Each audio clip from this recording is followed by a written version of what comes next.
호반의 도시이자 막국수의 고장 춘천. 막국수로 45년을 이어온 노포가 있습니다. 여든이 넘어서도 여전히 주방을 지키는 왕할머니. 하얗게 새어버린 머리, 할머니의 지나간 세월이 담긴 막국수 한 그릇은 지금에야 대중적인 음식이지만 예전엔 특별한 날에만 먹던 별식이었습니다. 아, 이거 구연 손님만 오면 해드렸어요. 이제 사돈이나 뭐 이제 집안 어른들 오시면 이걸 눌러드리지. 그 뭐 아무나 오시면 누르는 게 아니에요. 내가 누를게 엄마가 실래? 응? 그래. 어머니의 곁을 그림자처럼 지키고 있는 아들. 대견스럽게도 3대째 가업을 잇고 있다죠. 얘가 우리 애들 중에 이제 공부를 제일 안 하고 그랬으니까 넌 이거나 해라고. 그래서 하는 거예요. 그냥. 아유. 어머니 말이라면 잘 듣는 아들이지만 막국수만큼은 의견이 다릅니다. 옛날에는 메밀을 껍데기를 까는 기술이 없어서 까만 껍데기가 많다 보니까 면이 잘 안 돼요. 그래서 야, 이게 무슨 국수가 이러냐?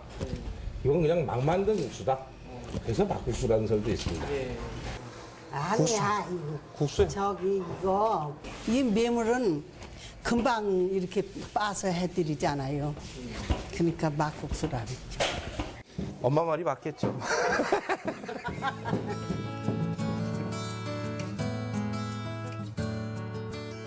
가을의 문턱에 들어서면 드넓은 벌판에 하얀 물결이 넘실거립니다.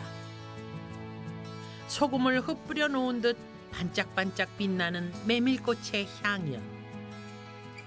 춥고 척박한 산간지방이 주를 이뤘던 강원도는 예로부터 메밀을 주로 경작했고 메밀은 우리네 구황작물로 큰 몫을 해왔습니다. 그 메밀을 반죽해서 눌러 먹던 국수 또한 서민의 밥상에서 절대 빠질 수 없는 음식이었죠. 그렇다면 춘천의 막국수 가게는 언제부터 있었을까요? 우리는 춘천교 백년사에서 반가운 이름을 발견할 수 있었습니다. 1930년대 이 춘천 시내 거리를 학생들이 지도로 그려놓은 게 있는데 이쪽에 보니까 춘천 초등학교에서 큰 도로를 건너서 가보니까 여기 여기 있네요. 방시 막국수라고요. 네. 방시 막국수라고 아마 이 시대 때도 이렇게 막국수를 메뉴로 하는 그런 음식점이 아마 있는 걸로 지금 생각되네요. 예, 있네요. 예. 1930년대 춘천에서는 식당에서 먹을 만큼 막국수가 보편화된 음식이었습니다. 방시 막국수가 증명하고 있죠. 그 당시에도 아주 번화한 거리에 자리하고 있었습니다. 이쪽이 그 도청 소재지가 여기 있고 그 밑으로 해서 상가들이 쭉 발달이 돼서 중앙시장까지 그 중에서 이쪽에 먹거리 집도 많고 예전에 이 건물이 없었고 이쪽 부근이 1930년대 방시 막국수라는 상호를 달고 영업했던 그 장소입니다. 지금까지 막국수라는 이름이 처음으로 등장한 건 1934년 매일신보에 실린 한 기사인데요. 자세히 보면 소위 막국수라고 표기된 것을 확인할 수 있습니다. 그 당시 소설 속에서도 찾아볼 수 있는 막국수. 소설가 김유정은 고향 사람들의 생활상을 작품 속에 옮겨 놓았는데요. 이미 막국수는 서민들 곁에 가깝게 녹아 있었습니다. 국수집에는 아직도 마당의 불이 환하다. 아마 노름꾼들이 모여들어 국수를 눌러 먹고 있는 모양이다. 점성이 없는 메밀은 반죽을 국수 틀에 넣고 먹기 전 바로 눌러서 만들어야 합니다. 마을 잔칫날 국수 틀에 매달린 장정들의 모습은 재밌는 구경거리 중 하나였습니다. 장정 여럿이부터 겨우 면을 뽑아내면 아낙네들이 갖은 양념과 고명을 얹고 동치미 국물을 부어 한 그릇 시원하게 내어주던 막국수. 추운 겨울 야참으로 먹던 추억의 음식이자 마을의 큰 잔칫날 귀한 손님께 대접하던 별미 중의 별미. 바로 만들어 함께 나눠 먹던 담백한 그 한 그릇이면 너도 나도 참으로 든든했더랍니다. 어렸을 때 그 시골에서 사랑방에 이제 손님들이 모여서 이제 화투 치기도 하고 그러잖아요. 그럴 때 방이 뜨끈뜨끈한데 이제 그 쪽문이 열리면서 아저씨들 이제 반죽해도 돼요. 그래서 반드시 반죽하는 시간을 물어본다고. 예, 반죽해도 돼요. 이제 막 반죽하라 이거죠. 조금 있으면 또 문이 열리면서 이제 뽑을까요? 그러면 예, 뽑아요. 그러면 아저씨 한 2명 나와요. 나와서 이제 누르라고 그러고 이제 막 반죽을 해서 이제 막 뽑아서 바로 동치미 국물에 말아서 먹으면은 진짜 맛있죠. 우리에겐 친숙한 막국수가 국어사전에는 어떤 음식으로 나와 있을까요? 1920년대 국어사전에는 막국수라는 말은 없지만 막이라는 단어가 금방 혹은 함부로라는 두 가지 뜻으로 나뉘어져 있고요. 1930년대 사전에서도 막국수라는 단어는 찾아볼 수 없지만 막은 이제 곧 그리고 마구라는 두 가지 뜻을 동시에 나타내고 있습니다. 이 때문에 막국수를 두고 여러 설이 전해지는데요. 거친 메밀가루로 마구 만들었다는 설. 지금 방금 만들었다는 의견도 있죠. 검은 묵국수의 묵이 막으로 변형됐다거나 껍질까지 빻은 막가루로 만들어 막. 메밀의 옛말인 교맥의 맥이 막으로 바뀌었다. 맛있는 국수가 막국수로 변형됐다 하는 주장까지 의견들이 분분합니다. 국수 틀이 집집마다 있지도 않잖아요. 그 동네에 하나 정도, 이장댁 이런 식의 하나 정도 있기 때문에 그걸 함부로 정성 없이 만들 수 있는 음식은 절대 아니죠. 과거에 우리 조상들은 음식을 굉장히 중요하게 생각했거든요. 왜냐하면 음식이 생명이니까. 별미로 먹거나 잔치에 쓰는 그런 국수를 함부로 정성 없이 만든다라는 거는 그냥 어불성설이죠. 메밀 푼제 3일 만에 대궁이라 붉은 대궁 잎은 새잎이요 꽃은 허영꽃에 나수로 비어다가 마당에서 뛰디래서 치끝에서 춤을 추고 맷돌에서 굴을 깨여 붉은 채에 메밀가루를 반죽해 칼국수 마냥 끓여 먹는 향토 음식 호똥치기 국수입니다. 호똥치기 국수를 제대로 맛보려면 꼭 따라오는 단짝 친구가 있어야 하는데요. 바로 메밀면과 환상의 궁합을 자랑하는 막장. 막장은 강원도에서만 맛볼 수 있는 전통장으로 그 맛이 일반 된장보다 깊어 다른 육수를 쓰지 않고도 칼칼하면서 구수한 맛을 내죠. 그러고 보니 막장도 막이라는 부사가 붙네요. 막장을 다 옛날에 다 막장이지 뭐요. 옛날에 된장이 없었어요. 된장도 없고 여기는 강원도에는 된장이라는 게 전혀 없어요. 뭐 어른들이 막장을 하니 대대를 내리 막장을 하는 거지 뭐. 막장은 맵지 않는 게 막장이지 뭐 매주만 갖다 하는 게. 오색의 빛깔을 뿜어내는 강원도 청정지역 한계령. 이곳에서 강원도 고유의 막장을 만났습니다. 한계령에서 자란 메주콩을 참나무 장작불을 떼가며 무쇠솥에서 삶아내는데요. 번거로워도 바른 재료, 옛 방식을 고수하는 건 장인의 기본 도리겠죠. 10시간을 푹 끓인 콩은 옛 방식을 더해 메주로 탄생합니다. 간장을 빼지 않은 메주를 갈아 바로 담가 먹어서 막장. 혹은 대충 막 만든 장이라 막장이라고도 하는데요. 하지만 메주가 완성되기까지만 50일. 막장을 만드는 날이면 또 얼마나 바쁜지 무쇠솥 앞을 한시도 떠나지 못하고 보리죽을 쏘야 합니다. 한마디로 기다림과 정성. 들어가는 재료의 수는 많지 않아도 준비하는 과정이 무척이나 길고 또 중요한데요. 보리죽을 만들고 나면 또 필요한 것이 있습니다. 그 보리를 싹을 틔운 것을 엿질금이라고 그래요. 엿질금은 곡물을 삭혀주는 역할을 해요. 그래서 우리가 장은 여러 가지 곡물이 들어가는데 그걸 삭혀줘야 하고 나중에 이 보리밥이 나중에 다 삭아서 장 속에 다 스며들죠. 오전부터 끓여낸 보리죽을 한 김 식히고 나면 본격적인 막장 만들기가 시작됩니다. 미리 곱게 빻아둔 메주가루를 넣고 되직하게 버무리는데요. 간수를 뺀 천일염으로 간을 맞추고 빛깔 좋은 고추씨 분을 잘 섞어줍니다. 마지막은 엿기름이나 콩 삶은 물로 농도 맞추기. 뭐 이거 바로 먹어도 되겠는데요.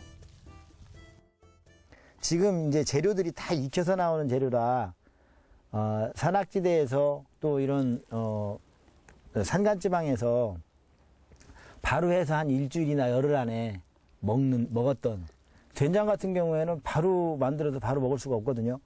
이 막장 같은 경우는 옛날에 이렇게 해서 부뚜막이라 좀 한 일주일 정도 올려놨다가 드시고 그랬어요. 일주일이면 먹을 수 있는 장. 오래 기다리지 않고 담가서 바로 먹어도 그 맛의 풍미가 전혀 덜함이 없는 깊은 음식. 그 맛은 끓였을 때 진가를 발휘합니다. 무와 말린 명태머리를 넣고 끓인 이 음식은 텁텁하거나 군내가 없고 고추씨 분의 칼칼함이 더해져 겨울이면 생각나는 왁지기장. 바닷가 사람들은 풍요와 안녕을 기원하는 제사 음식으로 왁지기장을 올리곤 했는데요. 그만큼 막장을 귀하게 여겼습니다. 2월이면 바람님 오신 날이라 그래서 영등제를 해요. 그래서 바람님 오신 날이면 명태잡이 배들이 출항을 하는 거예요. 그럴 때 출항을 하면 집에 있는 이제 부인들이나 식구들이 풍어도 기원하고 또 바다에 나가는 아버지나 남편의 안녕도 기원하고 하는 거에서 제를 지내잖아요. 근데 바다 사람들은 무왁지기장을 정성스럽게 끓여서 장독대나 또 바다가 보이는 깨끗한 곳에다 놓고서 그 제를 지냈던 음식이죠.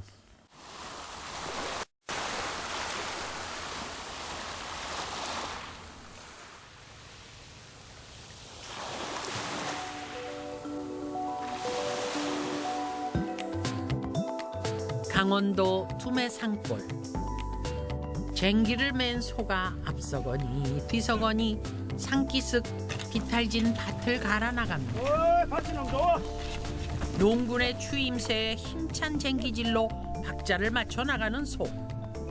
전통 농사 풍습 중 하나인 이 소결이는 강원도 산간 마을에 드물게 남아 있습니다. 가파른 밭을 오르내리느라 고단한 산골 농군들. 새참으로 준비한 시원한 막걸리 한 사발에 허기와 갈증을 달래봅니다. 한 잔씩 먹고 한 서너 골 갈고는 까지 한 사발 하고 또 한 서너 골 갈고 한 사발 하고 소리 몇 번 지르면 이러하면 그냥 뭐 금방 깨고 뭐. 그렇다면 농군들 어째서 막걸리라고 부를까요? 뭐 있는데 우리가 몰라서 그렇지. 그 옛날에 여기 하나 많아 막걸리지 뭐. 막걸리서 먹는다 이겠지 뭐 옛날에 아니. 그렇지. 그 막자가 주막집의 막자가 아니까 주막에서 막걸리 그전에 탁병이 많이 팔았잖아요. 옛날부터 막걸리를 하니까 그냥 막걸리를 우리 그냥 막걸리를 먹는 파이지요, 뭐 그냥.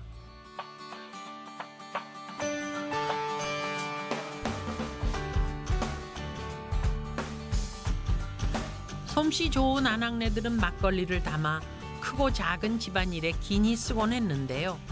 오랜만에 막걸리를 만들 참입니다. 시루에 면 보자기를 깔고 천연 방부제인 솔잎과 불린 쌀을 넣습니다. 마당 가운데 솥단지를 걸어놓고 그 위에 시루를 얹어 밥을 찌는데요. 솥과 시루 사이 틈에 김이 새나가지 말라고 밀가루 반죽을 붙입니다.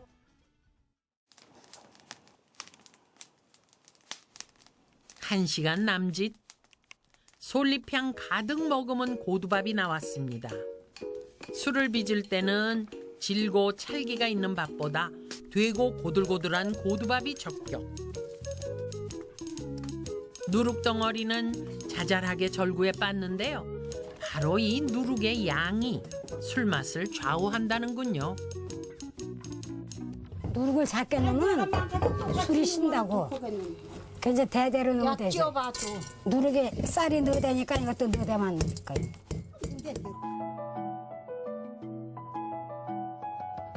누룩과 고두밥을 섞는 과정에서 밥이 질게 뭉치지 않고 밥알 하나하나가 누룩과 어우러져야 발효가 잘 된다고 합니다. 막걸리가 좋으냐 색시가 좋아서 농촌에 왔다 한다. 아리아리랑 서리서리랑 막걸리가 좋구나. 지프로 소독한 항아리에 누룩과 고두밥을 넣고 여기에 물을 부으면 밑술 작업은 끝인데요. 한때 막걸리를 집에서 만들지 못했던 시절이 있었다네요. 저 볶게도 갖다가 저 마옥간 뒤에도 갖다가 집단을 갖다 놓고. 우린 들켰어요. 누룩을 해서 묵방이잖아. 누룩도 들어가지. 묵방에다 이제 누룩을 쭉 해놨는데 저런 누룩이잖아. 저 쭉 해놨는데 배량안 나온 거야. 그냥 어디다 치워. 그래 어디다 치워. 그때 들켰지. 그때 또 나면 5,000원이고 500원. 5,000원인데 얼마인지 물었어. 막걸리와 희로애락을 함께한 어르신들이라면 막걸리의 뜻을 명쾌하게 풀어주지 않으실까요? 그건 모르겠죠. 그러니까 우린 저 그때 친정에서 모르겠는데 시집 오니까 막걸리를 막걸리 이제 해서 그 막걸리 탁주야. 근데 이제 해 먹어서 모르지. 몰라 무슨 의미가 막걸리인지 모르겠어 우리는. 옛날엔 걸러서 바로 금방 먹어요. 지금 숙성 이거 뭐지? 옛날에 숙성 이거 아유. 바로 걸러서 바로 저기다. 바로 먹지. 일주일 후 항아리에서 진득하니 익은 술.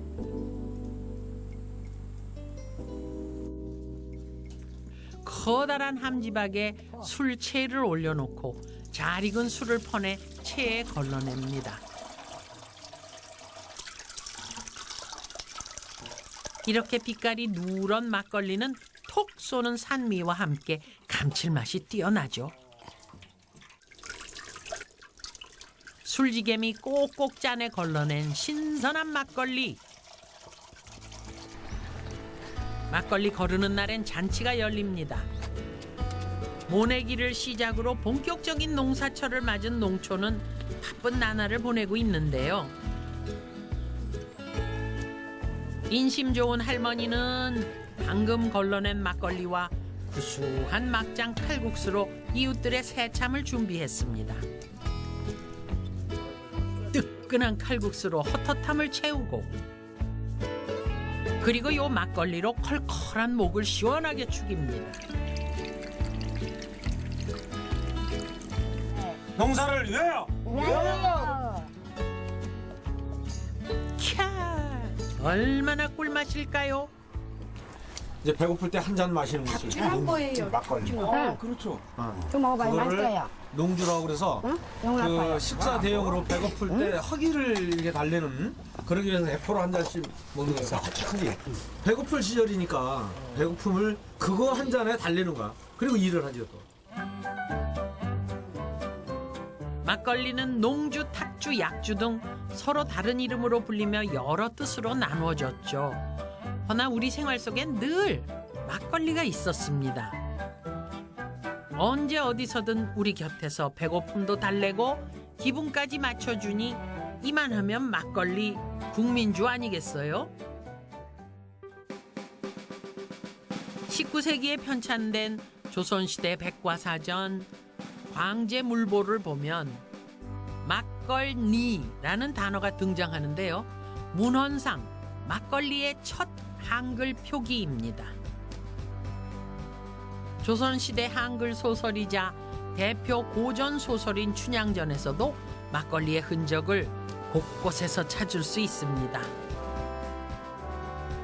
한 영감이 앉아서 막걸리 팔며 청주, 모주, 막걸리 모두 합해 혼돈주를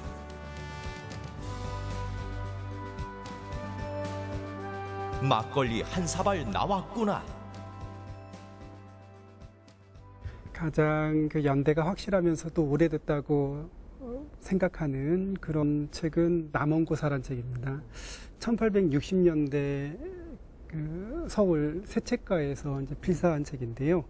대중들이 일상으로 먹는 그런 술로 이미 19세기 말에는 이제 자리를 잡지 않았나 이렇게 생각을 할 수가 있습니다. 산이 깊고 물이 맑은 강원도. 좋은 물로 빚어 깔끔하고 청량한 강원도 술은 전국에서도 최고로 꼽히는데요. 신생 양조장부터 50년이 좋게 넘는 양조장들. 그들에게 막걸리는 어떤 술일까요?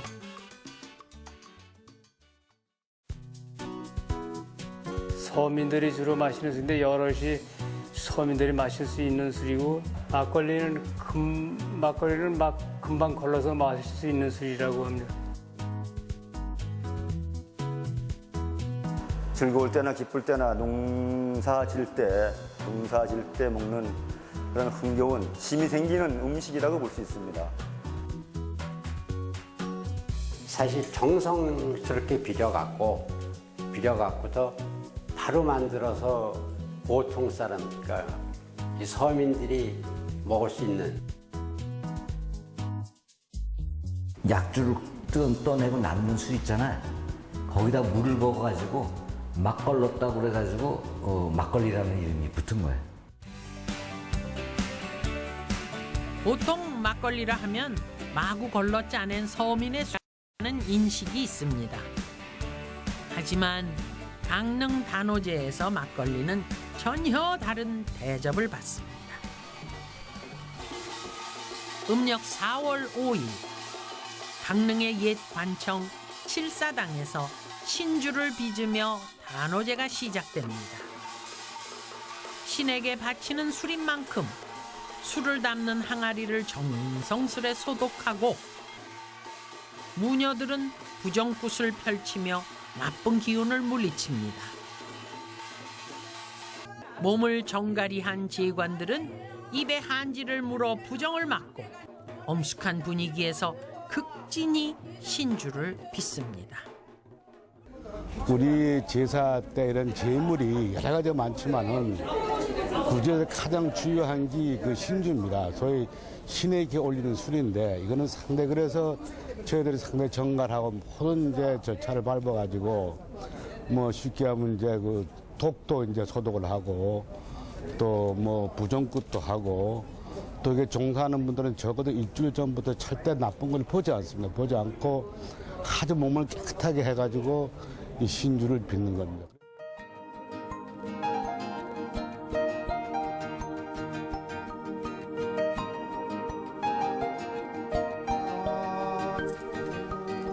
그로부터 열흘 후 강릉을 수호하는 여러 신들에게 산신제를 올립니다.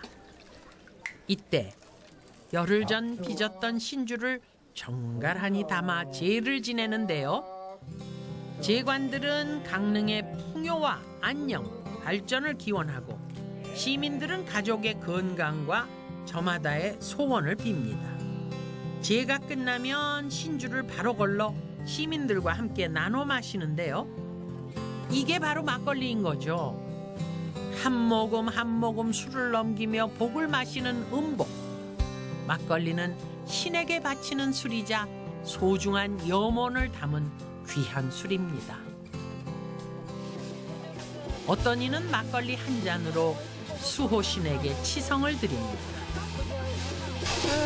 국사선왕님 우리 가정 잘 되게 해주고 강릉 시내 시민들이 다 잘 되게 하고 여기 오신 모든 사람들도 다 건강을 빌면서 잘 되게 해주십시오. 국사선왕님.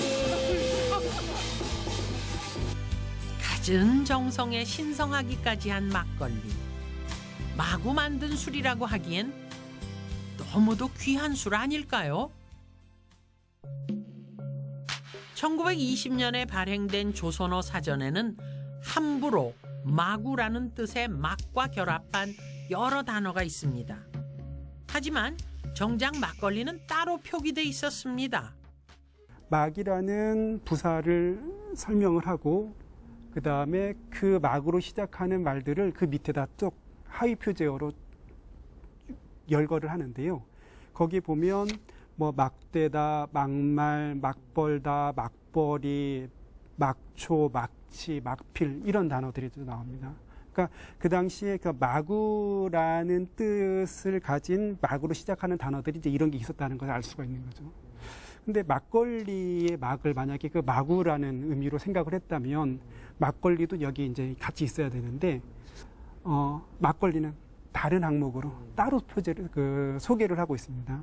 그러니까 탁주라는 의미로 설명을 했는데요. 어쨌든 막걸리의 막을 그 마구의 의미로 그 당시 사람들이 생각하지 않았다는 것을 보여주고 있죠. 1920년대에. 막걸리가 마구의 막과는 다른 뜻이라는 데 초점을 두고 옛 문헌들을 추적하기 시작했는데요. 1690년에 발간한 고대 중국어 어휘사전인 역어유해를 살펴보겠습니다. 술에 들어가는 재료와 과정, 그 종류까지 술과 관련된 여러 단어들이 나열돼 있는데 이 중에서 우리는 강두주와 고조목술에 주목해야 합니다. 고조목술은 술을 짜는 틀, 즉 고조에서 짠 술을 말하는데요. 술을 많이 마셔 정신을 차릴 수 없이 취한 상태를 고주망태라고 하죠. 이때 고주가 옛말인 고조에서 유래된 거랍니다. 가정집에서는 술지개미를 채로 거르고 양반집에서는 이 고조를 사용했다네요. 술이 다 익어서 발효가 끝난 술을 술자루, 무명으로 만든 기다란 자루가 있어요. 자루 여러 개 나눠 담아지고 묶어가지고 여기다 차곡차곡 쟁입니다. 압착에 의한 자연 요과로 해서 이 구멍으로 술이 나오게 돼 있죠. 그럼 여기에 이제 그릇을 받쳐서 받아내면은 탁주, 소위 우리가 말하는 막걸리가 얻어지는데 그 막걸리를 병에서 오랫동안 담아서 정치를 시키면 위에 맑은 술 청주가 되고 밑에는 호연 탁주가 되고 그렇습니다. 고조목술이 바로 막걸리였군요. 그렇다면 강두의 뜻을 알면 막의 비밀도 풀리지 않을까요? 그런데 강두라는 한자가 오랫동안 사용되지 않아 중국인들조차 그 뜻을 몰랐는데요. 어렵게 강두의 비밀을 밝혀냈습니다. 이 글자나 이 글자나 똑같은 글자거든요. 이거 통용자라 그래. 이런 걸 글자를 가지고 이거는 결국 막 지금 이 순간 막 이런 뜻을 가져요. 이 두라는 처음이란 말이에요. 그래서 강두 그러면 이제 막 처음 나온 술, 갓 빚은 술 이런 의미를 가지죠. 이게 음식 디미방에 보면은 막걸리를 설명해 놨는데 고자에서 짜낸, 그러니까 고자에서 따낸 술이라고 나와 있는데 그 고자의 술을 고조목술이라고 그래요. 그리고 고조목술은 역어유해라는 책에 보면은 그 중국말로 그 강두주라고 나오는데 그 강두라는 말이 방금 막이라는 그런 뜻입니다. 그러면은 고조목술은 방금 막 끓는 술이라는 것이 되겠죠. 그러니까 막걸리는 결국 방금 막 그런 술이다는 것을 우리가 알 수 있습니다. 걸러낸 술 막걸리. 방금 갈아 바로 뽑아 먹는 막국수. 짧은 시간에도 잘 숙성되는 막장. 그동안 함부로 마구 만들었다는 막의 억울한 오해를 완전히 풀게 됐습니다. 영양학적으로 뛰어난 막의 가치. 고려시대 의학서적인 향약구구빵에는 메밀의 특성을 자세히 적어 놓았는데요. 고려시대 이후 지금까지 메밀은 구황작물이자 건강 음식으로 사랑받아 왔습니다. 최근에는 활발한 연구를 통해 메밀이 고혈압, 심장질환과 같은 성인병에 탁월한 효과가 있다는 것이 밝혀졌는데요. 핵심은 메밀의 주 성분인 비타민 P, 루틴입니다. 루틴은 그 수용성 물질로 물에 잘 녹으면서 항산화 효과도 높고, 그다음에 특히 더 중요한 것은 그 모세 혈관의 탄력성을 증대시켜서 혈압이 올라갈 수 있는 상황이 됐을 때 그 혈압을 조절해주는 그런 작용을 하기 때문에 고혈압 의약 원료로도 쓰이고 있고, 또 우리가 차로 이렇게 달여 마시면은 평소 혈압 조절하는데도 유용한 그런 성분이 루틴입니다. 비단 메밀뿐만이 아닙니다. 연구에 따르면 막걸리의 항암 물질 성분이 와인이나 맥주에 비해 무려 25배가 높다는 결과가 나왔습니다. 정말 놀랍죠? 이는 막걸리의 주 재료인 누룩, 더 자세히 말하면 효모 덕분입니다. 한 기업에선 막걸리 누룩으로 빵을 만드는 천연 효모를 어렵게 찾아내기도 했죠. 누룩은 우리의 고유의 발효 자원입니다. 그래서 이번에 누룩에서 찾은 그 천연 효모는 그 고유 미생물 발효 종균이 없는 그 우리나라의 그 식품 발효 산업의 수준을 한 단계 높인 쾌거라고 생각을 합니다. 야생 곰팡이와 효모를 번식시킨 천연 발효제 누룩. 이곳은 전통 천연 누룩을 사용하고 그 지역에서 생산되는 쌀로 술을 빚는데요. 인공 감미료는 절대 넣지 않고 쌀과 누룩, 숙성으로만 술맛을 내고 있습니다. 천연 누룩과 지역 쌀로 술을 빚는 양조장은 전국에서도 손에 꼽을 정도. 우리 쌀과 천연 누룩으로 만들었던 본래의 전통주가 설 자리를 점점 잃어가고 있습니다. 그 일반 공장에서 만드는 술하고 이 전통주하고 가장 큰 차이점은 바로 누룩이 있는 거예요. 그러니까 일반 공장에서는 일제 강점기 때 그 입국이라 해가지고 그 누룩 아주 강력한 그 효모균만을 뽑아가지고 배양시킨 거예요. 그래서 고두밥을 이렇게 널어놓고 입국을 쫙 뿌리면 3일 만에 벌써 술이 돼버리는 거예요. 엄청난 거예요. 대신 맛이 단조롭지. 한 가지 맛뿐이 없지. 근데 재래 누룩은 거기에 뭐 여러 가지 그 균들이 막 섞여 있다고. 균도 약하고. 그렇기 때문에 이렇게 배양을 시키는 거예요. 예. 그래서 한 달 동안 숙성을 시키고. 근데 이제 그 맛을 보면은 공장 막걸리는 아주 단조로운 똑같은 맛인데 비해서 여기서는 단맛도 있고 신맛도 있고 뭐 쓴맛도 있고, 그러니까 오미가 이제 어우러졌다 그러죠. 여러 가지 맛이 나는 술이 되는 거죠. 안타까운 건 대부분의 양조장이 수입 농산물에 의존하고 전통 누룩을 사용하지 않는다는 겁니다. 그 결과 인공 감미료로 단맛을 내면서 전통적인 막걸리 맛이 사라지게 된 거죠. 원인은 전통 누룩 대신 일제 강점기 때부터 쓰던 일본식 백국균에 있습니다. 일제 강점기, 일본은 양조장에 주세령을 내려 엄청난 세금을 거둬들이고 백국균을 쓰게 하면서 획일적인 양조 기법을 강요했습니다. 상대적으로 정종은 도수가 높아서 상온에 둬도 변질이 안 되니까 유통기간이 길어지고, 조선주는 도수를 낮춰서 물을 많이 타서 도수를 낮춰버리니까 유통기간이 짧아져 버린 거죠. 이때부터 한국 사람들이 제사나 모든 의식이 중요한 행사에 쓸 술은 정종을 사다 마시기 시작해요. 왜? 변질이 안 되지니까. 일본 술. 그렇죠. 그것을 한국에서 파니까 이 정종도 한국 술이라고 생각을 한 모양인데 전혀 사실은 일본식 술이었던 100%. 그리고 조선주는 점자 맛이 시큼털털해지고 맛이 변질되기 시작한 거죠. 그러면서 전통 양조장의 수가 급격히 줄어들고 막걸리는 각각의 개성을 잃고 말았습니다.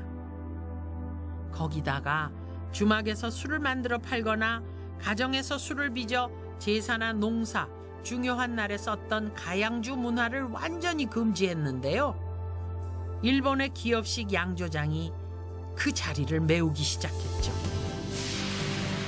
1916년 자가 양조장 숫자가 29만이 넘었지만 1933년에 들어와서는 단 하나밖에 남지 않았습니다. 찬란했던 전통주의 명맥이 끊기고 만 것이죠. 그리고 전부 이제 일본식 술빚기 형태를 따라오도록, 그리고 술 빚는 방법이 양조장마다가 다 똑같이 획일화되어 버립니다. 계속 그 패턴으로 양조를 해왔고 더 이상의 방법도 더 이하의 방법도 없었던 거예요. 면허 기준 자체가. 양주장마다 다른 술이 만들어져야 되는데 양주장마다 다 똑같은 술이 만들어진 것이 우리의 지금 막걸리였기 때문에 오리지널 우리 막걸리는 아니라는 거죠.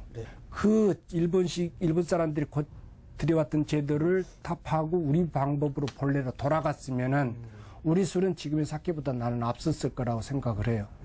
왜? 맛이나 향이 사케보다 훨씬 좋거든요. 우리는 어쩌면 진짜 우리 술 막걸리를 한 번도 맛보지 못했을지도 모릅니다.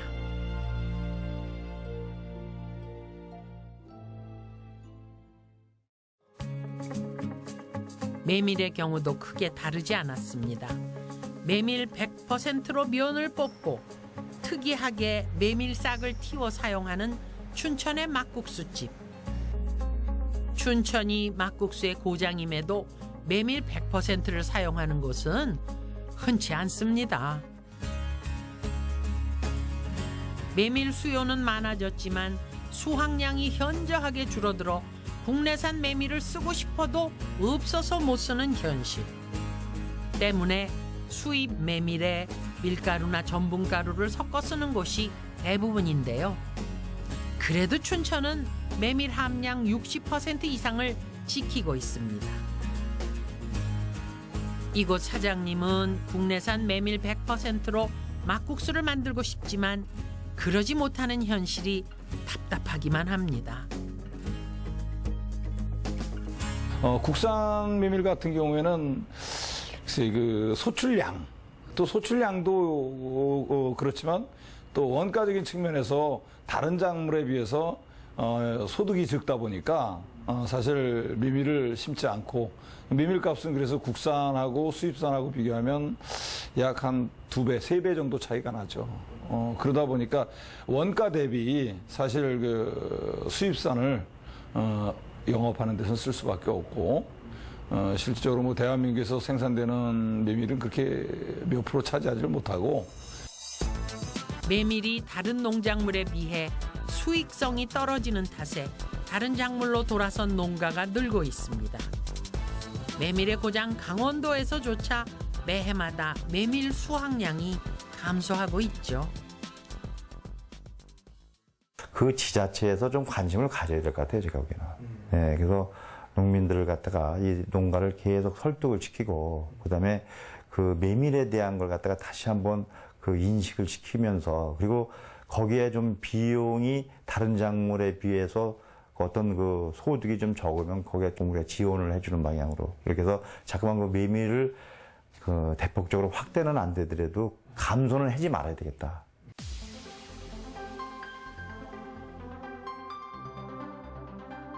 일본 최대의 메밀 산지 홋카이도의 호로카나이. 논과 밭을 메밀밭으로 일고 마을 전체가 온통 메밀로 덮여 있는데요. 모두 기계화 농법으로 재배하고 있습니다. 이들의 자랑거리는 재배에 그치지 않습니다. 메밀 싹 분리부터 세척, 건조에 이르기까지 전 과정을 체계적으로 관리하고 보존하는 매우 효과적인 시스템이 갖춰져 있는데요. 그중에서도 눈에 띄는 것은 대규모 건조 공장. 하면 이 메밀을 어떻게 최상의 상태로 보관할까요? 해답은 저온 저장 창고에 있습니다.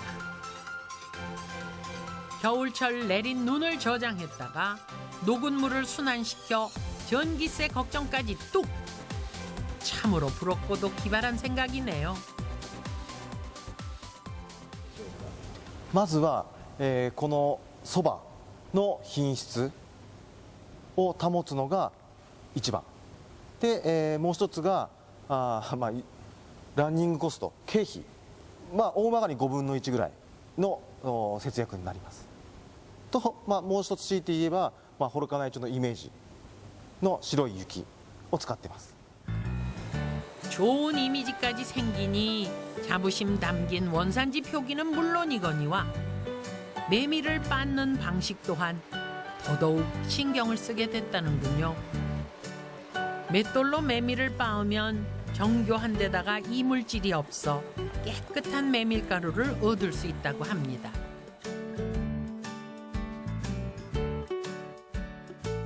거기다 우수한 메밀 품종을 개량하기 위해 끊임없이 연구를 거듭하고 있는데요. 그 성공의 중심엔 정부의 적극적인 지원이 있습니다. やっぱ補助金があることっていうのも幌加内のそばのブランドを強固にしたこともあるんですけれども、やはりそば祭りだとか幌加内町を挙げて一丸となってそばの生産、そばのPR に努めたことがまた付加価値を上げて、他の地域より幌加内のそばは値段が少し高いんですよね。そういうところがやっぱりブランド化の確立としてやってきた成果が今に出ているのかなと思います。 메밀에 대한 사랑은 일본의 소바 문화로 이어집니다. 이 지역 고등학교에서는 소바 만드는 과정을 필수 교과목으로 지정해 가르치고 있는데요. 그도 그럴 것이 일본에서의 소바 만들기는 소바도라고 불릴 정도로 정성을 다해 만들어야 하기 때문입니다. 地元で蕎麦屋さんをやりたいと思っています。 幌加内町は日本で一番そばを一番収穫している地域です。ですから高校も日本で一番のそば教育をしている学校になろうということで、それで生徒一人一人のそばの技術、それからそばに向かう心とか姿勢を大切にですね指導しています。 인구 1,500명의 작은 마을이지만 그들 대부분이 메밀과 연관된 직업을 갖고 있다는 호로카나이. 일본에서의 소바가 단순한 음식이 아니라 하나의 문화이자 유산이 될 수 있었던 그 바탕에는 오랫동안 곁을 지켜준 고마운 음식에 대한 자세. 그리고 음식을 단순히 먹는 것에서 그치는 것이 아니라 삶과 같이 대하는 그 마음에서 비롯된 것이 아닐까요? それから、日本は今高齢化が進んでますね、地方におきましては。ですからそういった高齢化の中で農作業の中でもその稲作よりもそばの方がですね労力的な負担が少なくて済む。それと北海道の場合はこれだけ広大な土地で機械化が進められるということでは、そばは労力的にも稲作ほど手間がかからないし、幌加内はそういったその水田の改良も積極的に水はけのいいそういう技術をですね確立して、そして圃場を整備して、そして栽培しているということで、ですから栽培技術も幌加内は非常に発達しているということですね。 모습은 달라도 열띤 메밀 사랑을 실감하는 이곳. 올해 60만 명이 다녀갔다는 춘천 막국수 축제인데요. 그 인기가 어느 정도인지 가늠이 되시죠? 처음으로 막국수 축제장을 찾은 이 가족은 색다른 즐거움에 빠졌습니다. 온 가족이 국수 틀을 힘껏 눌러 가느다랗게 면을 뽑고 갓 나온 국수를 채소 양념장에 비벼서 바로 먹는 재미. 세계 여러 나라 다양한 국수가 있지만 그중에서 막국수는 여럿이서 북적거리며 함께 나눠 먹는 어울림의 음식입니다. Very good. Yeah, 맛있어요. 재밌었어요. Yeah. I think that it's good for international food. It's a little bit different for us as Westerners because normally we don't eat noodles cold. But I think that many people, if they are willing to try, that they will like it. 세계인의 입맛을 사로잡은 막걸리. 이제는 직접 술을 빚고자 많은 외국인들이 체험 프로그램을 찾고 있다는데요. 막걸리의 화려한 비상을 다시 한번 꿈꿔봅니다. 재료 사용하면 또 다른 맛 나올 거예요. 왜냐하면 손맛 들어가는 거예요. 기쁘게 느낄 수 있어요. 성의 없이 마구 만든 음식으로 내몰렸던 처량한 신세에서 지금 금방 만든 신선하고 건강한 음식으로 본래의 가치를 되찾은 강원도 태생 맛 음식. 다른 맛을 해치지 않고 자신의 맛과 향을 은근하게 바라는 순박한 정서까지 녹아 있습니다. 생생한 막걸리, 수수한 막국수, 달콤 고소한 막장. 강원도 막의 전성시대가 이제 막 열렸습니다. 네, 우선 이제 우리 강원도 하면 전통적으로 이렇게 토속 음식들이 이제 남아 있고 또 현대 사회에서 보면 이제 가장 사람의 체질에 맞는 그런 덜 가공된 덜 인공적인 음식이라고 봅니다. 그런 의미에서 보면 이제 막장이라든지 막걸리 또는 막국수 같은 경우는 강원도 사람들의 전통적인 제조 기법, 또 그 속에 들어가 있는 솜씨 또는 마음씨까지도 이렇게 담아내는 그런 그야말로 맛있는 음식으로서의 막국수라든지 막걸리라든지 또 막장이 생산되는 방향으로 이렇게 나아가야 되리라고 봅니다. 어떻게 보면 K푸드로서 가장 한국적인 음식의 한 반열에 오를 수 있지 않나 이렇게 생각합니다. 강원도 막, 세계에서 가장 위대한 패스트푸드입니다.